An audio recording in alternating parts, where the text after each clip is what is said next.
नमस्कार, देवभूमि देख रहे हैं आप और मैं आपके साथ तरन्नुम जहां शेख। बुलेटिन की शुरुआत करते हैं। उत्तराखंड के मुख्यमंत्री पुष्कर सिंह धामी ने देहरादून में अग्निवीर भर्ती ट्रेनिंग सेंटर का दौरा किया। साथ ही अग्निवीर भर्ती की तैयारी कर रहे युवाओं को दी जा रही सुविधाओं का भी जायजा लिया। बता दें कि राज्य सरकार अग्निवीर भर्ती के लिए इच्छुक युवाओं को मुफ्त ट्रेनिंग दे रही है, तो वहीं सीएम धामी ने ट्रेनिंग ले रहे युवाओं से बातचीत भी की।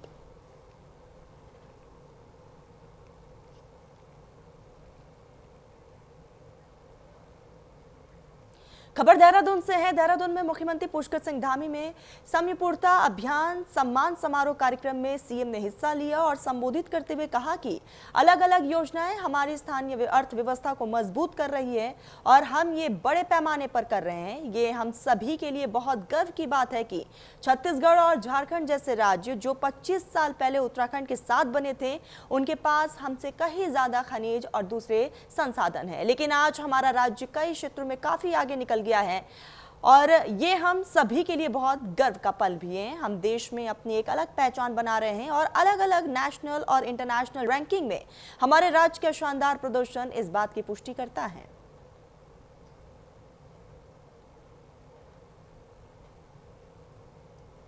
गर्व का विषय है कि उत्तराखंड के साथ साथ 25 वर्ष अस्तित्व में आए छत्तीसगढ़ और झारखंड जैसे राज्य भी, जिनके यहां हमारे तुलना में खनिज संपदा, अन्य संपदाएं बहुत ज्यादा हैं, लेकिन आज हमारा राज्य कई मामलों में बहुत आगे निकल गया। ये हम सबके लिए बहुत गर्व की बात है कि हमारी एक विशिष्ट पहचान आज देश के अंदर बन रही है और देश की विभिन्न राष्ट्रीय और अंतर्राष्ट्रीय रैंकिंग्स में हमारे प्रदेश का शानदार प्रदर्शन इस बात को पुष्ट करता है।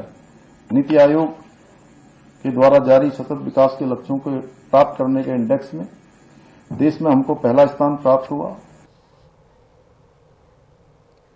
हरिद्वार को अतिक्रमण मुक्त कराने के लिए प्रशासन ने बुलडोजर एक्शन तेज कर दिया है। बता दें कि हरिद्वार में उत्तर प्रदेश सिंचाई विभाग की भूमि पर अवैध कब्जों के खिलाफ धामी सरकार ने बुलडोजर की कार्रवाई शुरू कर दी है। दरअसल शहर से लेकर देहात तक सरकारी और सिंचाई विभाग की जमीन पर किए गए अतिक्रमण को चिन्हित कर लगातार कार्रवाई की जा रही है। तो वहीं जिलाधिकारी मयूर दीक्षित ने दो टूक कहा है कि हरिद्वार में किसी भी सूरत में सरकारी और सिंचाई भूमि पर अतिक्रमण बर्दाश्त नहीं किया जाएगा।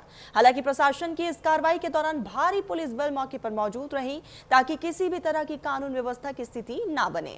साथ ही उप जिलाधिकारी जितेंद्र कुमार सहित सिंचाई विभाग के वरिष्ठ अधिकारी भी मौके पर मौजूद रहे और कार्रवाई की निगरानी की।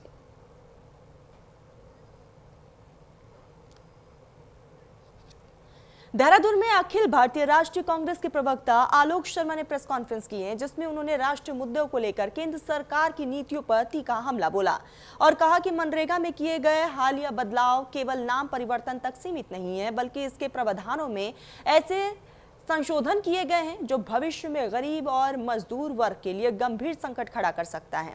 साथ ही आरोप लगाया कि बिना राज्यों से परामर्श और बिना किसी पायलट प्रोजेक्ट की इस योजना को लागू किया गया है। उनका कहना था कि 1-2 साल बाद जब राज्य सरकारें अपना 40% हिस्सा नहीं दे पाएंगी तो ये योजना खुद ही यहाँ पर समाप्त हो जाएगी और आगे नहीं बढ़ पाएगी। देखिए, ये केवल एक छोटा सा पहलू है जिसके ऊपर बीजेपी बार बार देश को ले जाना चाहती है कि नाम परिवर्तित। वो एक छोटा सा पार्ट है और वो जग जाहिर है कि आप राष्ट्रपिता महात्मा गांधी को पसंद नहीं करते हैं, आप उनसे एलर्जी करते हैं, उनकी योजनाओं से एलर्जी करते हैं, पर ये छोटा पार्ट है। इससे कहीं बड़ा पार्ट जो है वो है कि समाज के अंदर जो पिछड़ा, दलित, जो लास्ट पायदान पे था व्यक्ति, उसके रोजगार को छीन रहे हैं आप। ये योजना समाप्त हो जाएगी कुछ दिनों के बाद। तीसरा जो बड़ा परिवर्तन है वो ये है कि फेडरल स्ट्रक्चर को आप तोड़ने का काम कर रहे हैं। देहरादून में अखिल भारतीय राष्ट्रीय कांग्रेस के प्रवक्ता आलोक शर्मा ने प्रेस कॉन्फ्रेंस की है। बता दें कि इस दौरान पूर्व प्रदेश अध्यक्ष करण मेहरा भी मौजूद रहे, जहां उन्होंने लोकसभा में मनरेगा के नाम में हुए संशोधन को लेकर केंद्र सरकार को घेरा। साथ ही नेशनल हेराल्ड के इस मामले में भी केंद्र सरकार पर सवाल खड़े किए। हालांकि इस विषय को लेकर 3 दिन तक पूरे देश भर में प्रेस कॉन्फ्रेंस आयोजित की गई। तो कांग्रेस के प्रवक्ता की तरफ से, आलोक शर्मा की तरफ से ये प्रेस कॉन्फ्रेंस, जिसमें उन्होंने कई चीजों का जिक्र किया और साथ ही साथ उन्होंने आरोप लगाया कि कि सरकार योजनाओं के नाम बदलकर जनता का ध्यान असली मुद्दों से भटकाने की कोशिश कर रही है, जबकि जमीनी स्तर पर रोजगार और मजदूरों की स्थिति लगातार कमजोर होती जा रही है। कांग्रेस का कहना है कि मनरेगा जैसी योजनाएं गरीबों की जीवन रेखा है और इनके साथ किसी भी तरह का राजनीतिक प्रयोग स्वीकार नहीं किया जाएगा। इसके साथ ही कांग्रेस नेताओं ने नेशनल हेराल्ड केस को लेकर भी केंद्र सरकार पर तीखे सवाल दागे। उनका आरोप है कि ये पूरा मामला राजनीतिक प्रतिशोध का उदाहरण है और विपक्ष की आवाज दबाने की कोशिश की जा रही है। साथ ही साथ कहा कि कांग्रेस ने साफ किया है कि इन मुद्दों को लेकर देश भर में लगातार 3 दिनों तक प्रेस कॉन्फ्रेंस आयोजित की गई ताकि जनता तक सच्चाई पहुंचाई जा सके। देहरादून की ये प्रेस कॉन्फ्रेंस उसी राष्ट्रीय अभियान का हिस्सा रही जिसमें कांग्रेस केंद्र सरकार को कटघरे में खड़ा कर रही है।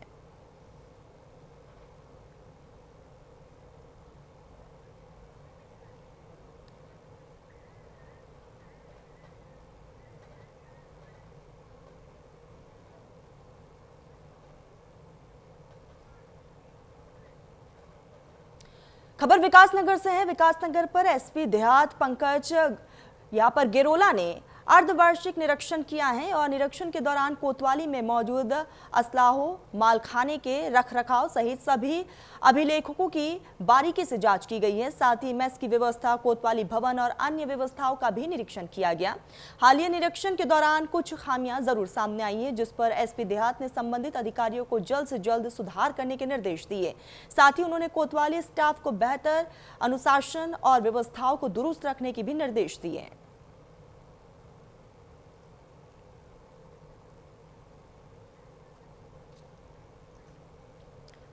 खबर अल्मोड़ा से है, जहां पर गांधी पार्क में पिछले 4 दिनों से स्वास्थ्य सुविधाओं में सुधार के लिए स्थानीय लोगों का अनिश्चितकालीन धरना लगातार जारी है। बता दें कि आंदोलनकारियों ने मेडिकल कॉलेज प्रशासन का पुतला भी दहन किया और आरोप लगाया कि पिछले 4 दिनों से वो लगातार धरने पर बैठे हुए हैं, लेकिन कोई भी यहाँ पर निर्वाचित जनप्रतिनिधि या फिर प्रशासन उनसे बात करने तक नहीं पहुंचा। और साथ ही उनका कहना है कि उनकी मांगे जब तक पूरी नहीं हो जाती आंदोलन जारी रहेगा। तो अल्मोड़ा से ये खबर है, जहां पर लगातार धरना दिया जा रहा है। हाथों में तख्तियां, पोस्टर्स लेकर विरोध का इजहार प्रशासन के खिलाफ किया गया।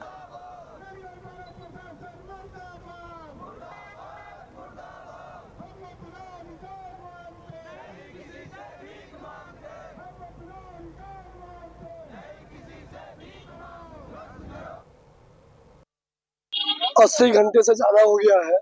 हम दिन रात धरने में हैं, दिन और रात दोनों। यहाँ 24 घंटे कड़कती ठंड में 0 डिग्री 1 डिग्री सेल्सियस है। पर डीएम साहब, विधायक, हमारे बड़े बड़े प्रतिनिधि यहाँ से गुजरते हैं, परंतु उनका इनडायरेक्टली कहना यह है, इनडायरेक्टली, कि भाई अल्मोड़ा वालों, तुमको सुनने वाला कोई नहीं है। हम अभी गांधी जी के चरणों में हैं, तो हमको हिंसावादी रहने दो। आज हमारा दूसरा चरण था पुतला दहन का, और अभी तीसरा चरण भी बाकी है। ना जिला प्रशासन, ना ही कोई शासन से कहीं किसी ने अभी तक हमारी सुन लेने की अभी तक सोची ही नहीं, कि उन्होंने कहा भाई ये बैठे हैं तो बैठे रहने दो। तो हमने आज इसका कल तक तो हम बिल्कुल गाजीवादी तरीके से, हिंसात्मक तरीके से चल रहे थे।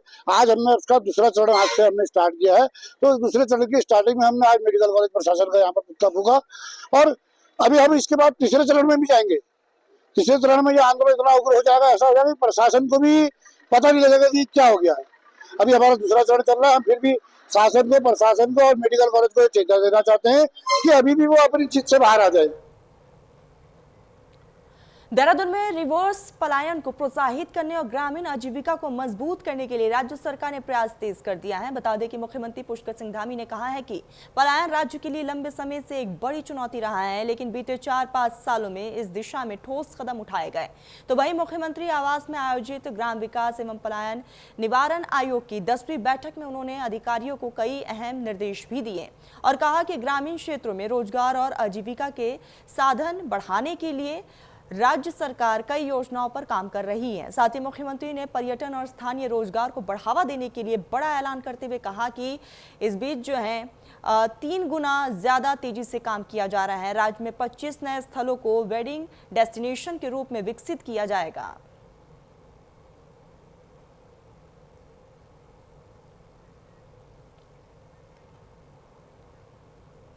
खबर चंपावत से है। चंपावत के लोहा घाट के पूर्व भाजपा के विधायक पूरन सिंह लोहाघाट के बिसंग क्षेत्र के टाण खेल मैदान में चल रहे ग्रामीण क्रिकेट प्रतियोगिता के फाइनल मुकाबले में पहुंचे। बता दें कि पूर्व विधायक ने फाइनल प्रतियोगिता का शुभारंभ करते हुए दोनों टीमों के खिलाड़ियों से परिचय भी किया, साथ ही युवाओं से ज्यादा खेलों से जुड़ने तथा नशे से दूर रहने की अपील की। तो वहीं उन्होंने लोहाघाट में प्रदेश के पहले महिला स्पोर्ट्स कॉलेज के निर्माण के लिए धामी सरकार को धन्यवाद भी दिया। हालांकि प्रतियोगिता के फाइनल मुकाबले में दोनों ही टीमों के खिलाड़ियों ने शानदार खेल का प्रदर्शन किया।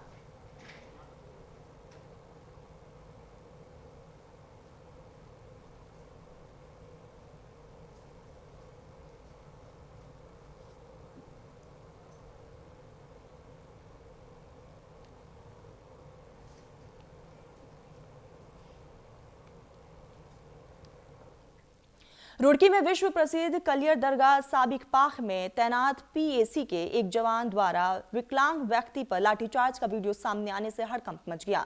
बता दें कि वीडियो वायरल होने के बाद स्थानीय लोगों में भारी रोष देखने को मिल रहा है। दरअसल वायरल वीडियो में पीएसी जवान दरगाह गेट पर खड़ा दिखाई दे रहा है, जबकि जाली के दूसरी तरफ मौजूद विकलांग व्यक्ति से किसी बात को लेकर विवाद के बाद जवान ने कथित तौर पर लाठी यहाँ पर फटकार की है, जिससे वो नीचे गिर गया। घटना को मौके पर मौजूद लोगों ने मोबाइल के कैमरे में कैद कर लिया और बाद में बीच बचाव कर मामला शांत करवाया गया। तो वही दरगाह प्रबंधक और तहसीलदार विकास अवस्थी ने बताया कि पूरे मामले की जांच की जा रही है। जांच पूरे होने के बाद आवश्यक कार्रवाई की जाएगी।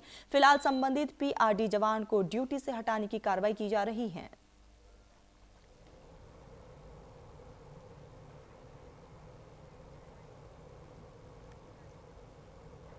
देहरादून से एक ऐसी खबर सामने आई है जिसने निजी अस्पतालों के कार्यप्रणाली और मेडिकल सिस्टम पर गंभीर सवाल खड़े कर दिए हैं। आरोप है कि लाटपुर स्थित प्राइम्स नाम के एक निजी अस्पताल में पथरी के ऑपरेशन के दौरान डॉक्टर की लापरवाही से 30 वर्षीय युवक की मौत हो गई है।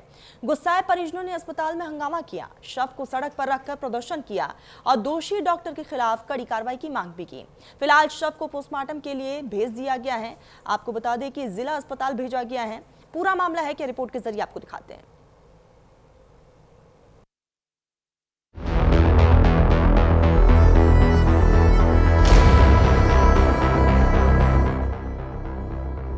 देहरादून के कामली रोड निवासी अजय सोनकर, जिसकी उम्र महज 34 साल थी, परिजनों के मुताबिक अजय पेट दर्द से परेशान था, जिसके बाद उसे लाटपुर स्थित प्राइमस अस्पताल में भर्ती कराया गया। डॉक्टरों ने बताया कि गॉल ब्लैडर यानी पित्त की थैली की सर्जरी करनी होगी।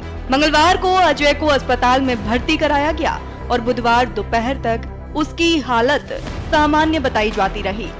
परिजन बताते हैं कि अजय खुद अपने पैरों से चलकर ऑपरेशन थिएटर तक गया था, लेकिन इसके बाद जो हुआ उसने पूरे परिवार की जिंदगी उजाड़ दी। सुनिए बातचीत के दौरान उनके पिता ने क्या कहा। हम लोग बैठे हुए बरामदे में बैठा दिया, हम बैठे हुए आसरा देख रहे। कोई घंटा लग जाएगा, ज्यादा 1.5 घंटा 2 घंटा लग जाएगा। वहाँ आसरा देखते देखते देखते 2 बज गए, 3 बज गए, 4 बज गए, 5 बज गए, 6 बज गए। तब हमने तुम्हारा थोड़ा वो हल्ला रुका करा। तो ऑपरेशन थिएटर में उस वक्त कोई मौजूद था जब आप अंदर घुसे? कोई नर्स, कोई डॉक्टर? हाँ, वो 2 डॉक्टर थे अंदर और एक गार्ड था गेट पे बैठा हुआ।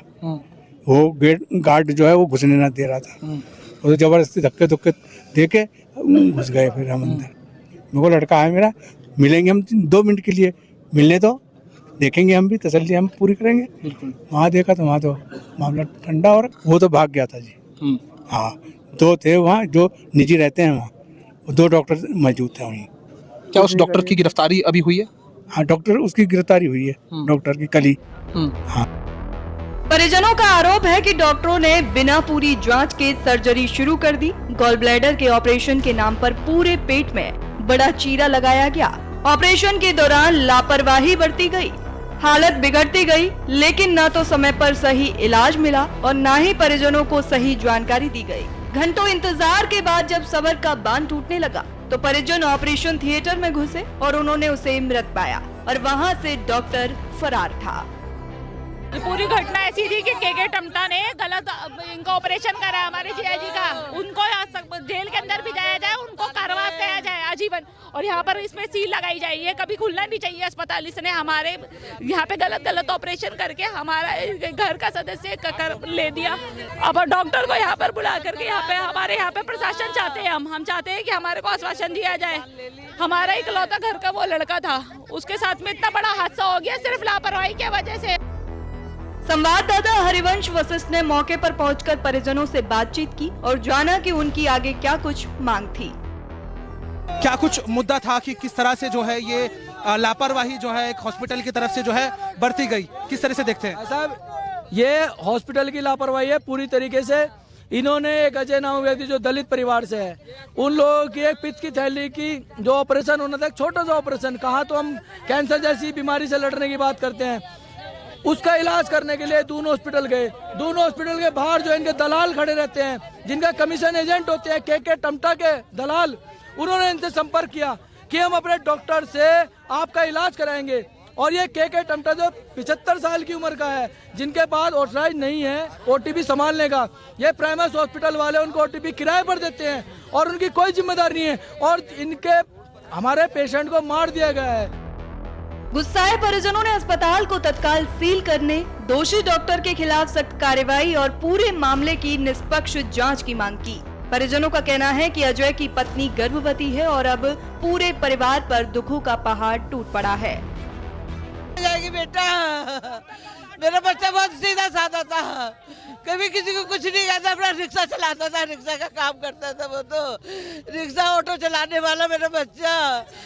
पत्नी का दर्द उठा है, पत्नी का दर्द उठा है, बस क्या लेके आए और कुछ भी नहीं हुआ मेरे बच्चे को। फिलहाल पुलिस का कहना है कि मामले की जांच की जा रही है और पोस्टमार्टम रिपोर्ट आने के बाद आगे की कार्रवाई होगी। लेकिन सवाल यही है कि क्या निजी अस्पतालों की लापरवाही पर अब सख्त कदम उठाए जाएंगे या फिर एक और मामला सिस्टम की भेंट चढ़ जाएगा।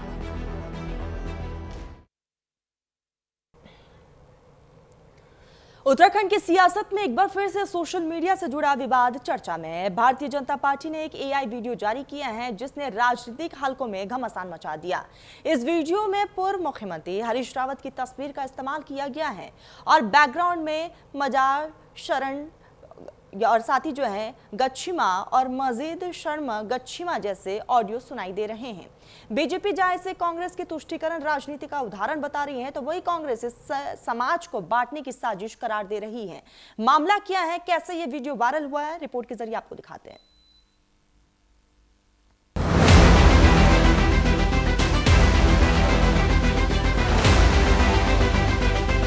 दरअसल बीजेपी ने अपने आधिकारिक सोशल मीडिया हैंडल से एक एआई तकनीक से तैयार वीडियो साझा किया है। वीडियो में मुख्यमंत्री हरीश रावत को अल्पसंख्यक तुष्टीकरण की राजनीति से जोड़कर दिखाया गया है। बीजेपी का दावा है कि इस वीडियो के जरिए कांग्रेस की कथित वोट बैंक राजनीति को जनता के सामने लाया गया है। बीजेपी प्रदेश प्रवक्ता कमलेश रमन का कहना है कि कांग्रेस पार्टी हमेशा से तुष्टीकरण की राजनीति करती रही है। उन्होंने आरोप लगाया कि कांग्रेस शासनकाल में मुस्लिम यूनिवर्सिटी, नमाज की छुट्टी जैसे मुद्दों को आगे बढ़ाया गया। इससे सनातन संस्कृति को कमजोर करने का प्रयास हुआ। बीजेपी का कहना है कि मौजूदा सरकार सरकारी जमीनों पर अतिक्रमण और अवैध कब्जों के खिलाफ कार्रवाई कर रही है, जिससे कांग्रेस असहज महसूस कर रही है। मुस्लिम यूनिवर्सिटी बनाने की बात करते हो, जो नमाज की छुट्टी देने की बात करते हो और इस प्रदेश के सनातन धर्म को पीछे करने की बात करते हो, ऐसे लोगों को आप क्या कहेंगे? तो मुझे लगता है कि वो लोग जो हमारी सरकारी संपत्तियों को कब्जाने का काम करते हैं, मजार के नाम पे, जिहाद के नाम पर, थूक जिहाद के नाम पर, तो ऐसे लोगों का साथ मुझे लगता है कि वो विपक्ष देने का काम कर रहा है। और कांग्रेस पार्टी ने तो सदा उन्हीं का साथ दिया, अपने वोट बैंक की राजनीति करने के लिए उन लोगों को जो है गुमराह भी किया, मुझे लगता है। और आज मुझे लगता है कि पूरा प्रदेश ये जान रहा है और देख भी रहा है कि पुष्कर सिंह धामी जी की सरकार जिस तरीके से अपने सरकारी संपत्तियों को ले रही है और कब्जे हटा रही है, अतिक्रमण हटा रही है, तो कहीं ना कहीं उनको बेचे। वहीं इस एआई वीडियो को लेकर पूर्व मुख्यमंत्री हरीश रावत ने बीजेपी पर तीखा हमला किया है। पूर्व मुख्यमंत्री हरीश रावत का कहना है कि इस तरह की वीडियो देश की सामाजिक एकता और सद्भावना को तोड़ने की कोशिश करते हैं। उन्होंने दावा किया कि वे देश के पहले व्यक्तियों में शामिल हैं जिन्होंने बंगाल में बाबरी मस्जिद निर्माण के नाम पर विरोध दर्ज करवाया था। हरीश रावत ने आरोप लगाया कि बीजेपी समाज को बांटने के लिए लगातार नए नए संगठन और मोर्चे खड़े कर रही है। उनका कहना है कि बीजेपी का चुनावी एजेंडा सिर्फ हिंदू मुस्लिम राजनीति तक सीमित नहीं है। ताकि बेरोजगारी, महंगाई, कानून व्यवस्था, महिलाओं पर अत्याचार, कुपोषण और पलायन जैसे मुद्दों से जनता का ध्यान भटकाया जा सके। इसके साथ ही उन्होंने बीजेपी पार्टी पर तंज कसते हुए कहा कि बीजेपी के कुछ नेता कहते हैं, हे भगवत, मुसलमान हमारे ऊपर कृपा करते रहें क्योंकि उनकी कृपा से हम सत्ता में हैं। मैं देश के अंदर पहला राजनीतिक व्यक्ति हूँ जिसने बाबर के नाम पर बंगाल के अंदर बाबरी मस्जिद बनाने का विरोध किया है। कहा है कि ये देश के सामाजिक सद्भाव को तोड़ने की कुचेष्टा है और मैं उस कुचेष्टा में भाजपा का हाथ देख रहा हूँ और भाजपा ने कई विंग खड़े कर रखे हैं। मुझे लगता है कि ओबीसी जी की विंग अकेले काफ़ी नहीं है, बहुत सारी विंगें खरीद कर रखी हैं। अब तो उत्तराखंड में भी हम देख रहे हैं कुछ विंग जो है अल्पसंख्यकों की खड़ी की है, जो अल्पसंख्यकों के वोट काटे और भाजपा उनका पृष्ठपोषण कर रही है, उनको पैसा देने का काम कर रही है। कुल मिलाकर एआई तकनीक से तैयार ये वीडियो अब उत्तराखंड की राजनीति में नया विवाद बन चुका है। जहां बीजेपी से कांग्रेस की राजनीति का आईना बता रही है, तो वहीं कांग्रेस इसे समाज को विभाजित करने की कोशिश करार दे रही है। ऐसे में सवाल यही है कि आने वाले चुनावी माहौल में सोशल मीडिया और एआई का इस्तेमाल सियासत को किस दिशा में लेकर जाएगा। हरिद्वार में उत्तराखंड सरकार को बनाया गया मास्टर प्लान अब सुर्खियों में है। बता दें कि मास्टर प्लान 2041 अब अदालत की चौखट तक पहुंच गया है। दरअसल कांग्रेस के नेता और शहर के जाने माने आर्किटेक्ट संजय सैनी ने इस प्लान को जन विरोधी और व्यापारी विरोधी बताया है। उत्तराखंड हाईकोर्ट नैनीताल में याचिका दाखिल की गई है और आरोप लगाते हुए बताया कि मास्टर प्लान 2026 से 2041 तक के लिए तैयार किया गया है, पर इसमें व्यापारियों के हितों की अनदेखी की गई है। साथ ही कहा गया है कि ये प्लान न केवल व्यापारियों के लिए हानिकारक है बल्कि आम नागरिकों की जरूरतों के विपरीत भी है। हरिद्वार में विकास की रूपरेखा अब विवाद की वजह बन गई है। तो उत्तराखंड सरकार का बनाया गया मास्टर प्लान 2041 अब सीधे अदालत की चौखट पर पहुंच चुका है। कांग्रेस के नेता और शहर के जाने माने आर्किटेक्ट संजय सैनी ने इस मास्टर प्लान को यहाँ पर जन विरोधी और व्यापारी विरोधी करार दिया है। उत्तराखंड हाईकोर्ट नैनीताल में याचिका को दाखिल किया गया। अब सवाल यह है कि क्या हरिद्वार के विकास की ये तस्वीर व्यापारियों की रोजी रोटी पर भारी होने वाली है या फिर क्या मास्टर प्लान 2026 से 41 के नाम पर आम लोगों की जरूरतों को नजरअंदाज कर दिया जाएगा। याचिका में आरोप है कि इस प्लान में शहर के व्यापारियों के हितों की पूरी तरह से अनदेखी की गई है और जो विकास दिखाया जा रहा है वो जमीनी हकीकत से कोसों दूर है।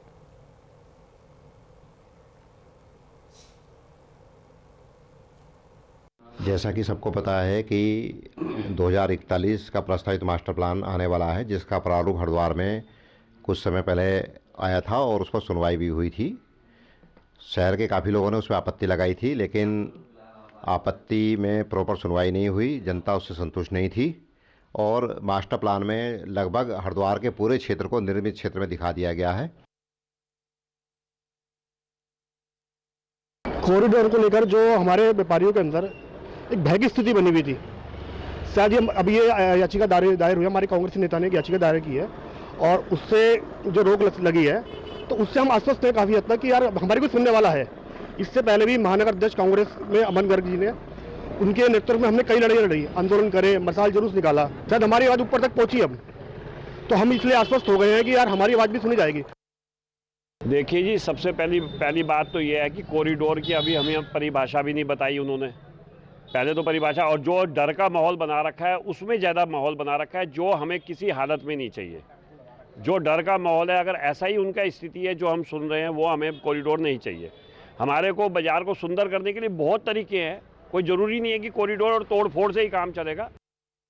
देखो जी, मास्टर प्लान को लेके हमारी तो यही है कि जो बाज़ार में तोड़ फोड़ ना हो और जो अतिक्रमण है वो हटाया जाए, क्योंकि शहर में अतिक्रमण बहुत है, अतिक्रमण है वो हटाया जाए। इस तरीके से हमारे फेवर में वो हमारे फेवर में ही है, के साथ में तो हमारी व्यापारी। अल्मोड़ा में एसआईआर को लेकर महत्वपूर्ण बैठक जिला कांग्रेस कार्यालय में आयोजित की गई। आपको बताते चले कि बैठक में कांग्रेस के जिला अध्यक्ष भूपेंद्र भोज, अल्मोड़ा के विधायक मनोज तिवारी, पूर्व विधानसभा के अध्यक्ष गोविंद सिंह कुंजवाल सहित सैकड़ों कांग्रेस के कार्यकर्ता शामिल हुए और बैठक में कांग्रेस ने बीएल की नियुक्ति की। साथ ही कहा कि किसी भी व्यक्ति का नाम मतदाता सूची में आने से वंचित न रह जाए, ये कांग्रेस की प्राथमिकता है। तो इस बैठक का उद्देश्य मतदाता सूची के विशेष गहन पुनर्निरीक्षण के दौरान किसी भी पात्र व्यक्ति का नाम मतदाता सूची से छूटने ना पाए, इसे सुनिश्चित करना रहा। और साथ ही बैठक में कांग्रेस के जिला अध्यक्ष भूपेंद्र भोज, अल्मोड़ा के विधायक भी मौजूद रहे। कई गणमान्य लोग इस पूरे बैठक में उपस्थित रहे और आगे कांग्रेस की क्या प्लानिंग रहने वाली है, इसको लेकर चर्चा की गई है। कार्यकर्ताओं ने भी इसमें हिस्सा लिया है और संगठनात्मक स्तर पर रणनीति को तैयार किया गया। तो बैठक के दौरान कांग्रेस के पार्टी ने बूथ स्तर पर बीएल की नियुक्ति की। इन नियुक्तियों का मुख्य उद्देश्य मतदाता सूची के सत्यापन और सुधार की प्रक्रिया पर नजर रखना। आपको बताते चले कि ऐसे में लगातार इस बैठक के जरिए कांग्रेस अपनी पूरी जिम्मेदारी निभा रही है। कांग्रेस नेताओं ने स्पष्ट कहा है कि पार्टी की प्राथमिकता ये है कि कोई भी पात्र मतदाता अपने लोकतांत्रिक अधिकार से वंचित ना रहे।